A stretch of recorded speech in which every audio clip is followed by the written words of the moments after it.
Hi, എല്ലാവർക്കും സുഖമല്ലേ? ഇന്ന് രാവിലെ കുറച്ച് തിരക്കിലായിരുന്നു. 2 ദിവസമായി ഫാമിലി ഒന്നിച്ച് ഒരു ട്രിപ്പിലായിരുന്നു. കുറച്ച് ജോലികൾ ബാക്കിയായി. അല്പം ക്ഷീണമുണ്ടെങ്കിലും ഞാൻ എൻ്റെ തിരക്കുകളിലേക്ക് കടക്കുകയാണ്. ഇന്ന് ഒരു കോഡ് സെറ്റിനും ഒരു 3 പീസ് സെറ്റിനും ഓർഡർ ഉണ്ടായിരുന്നു. രണ്ടും പാക്ക് ചെയ്യുന്ന തിരക്കിലാണ് ഞാൻ. ഇന്ന് തന്നെ ഇതയക്കണം.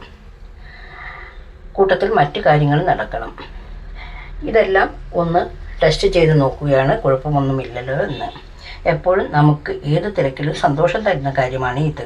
അപ്പോൾ 2 ദിവസത്തെ ഗ്യാപ്പ് ഇന്ന് ഞാൻ ഇങ്ങനെ ആഘോഷിക്കുകയാണ്. കൂട്ടത്തിൽ ഒരു കാര്യം കൂടി പറയട്ടെ. ബ്ലാക്കിൽ കലങ്കാരി പ്രിൻ്റുള്ള ഒരു 3 പീസ് സെറ്റ് ഞാൻ വീഡിയോ ഇട്ടിരുന്നല്ലോ, എല്ലാം പോയി കേട്ടോ. അത് വീണ്ടും അതിന് ആളെത്തിക്കൊണ്ടിരിക്കുകയാണ്. ഇനി അത് റീസ്റ്റോക്ക് ചെയ്യാൻ കഴിയുമോ എന്ന് നോക്കണം. ഉണ്ടെങ്കിൽ ഞാൻ വീഡിയോ ഇടാം കേട്ടോ. അപ്പോൾ എല്ലാവർക്കും ബൈ.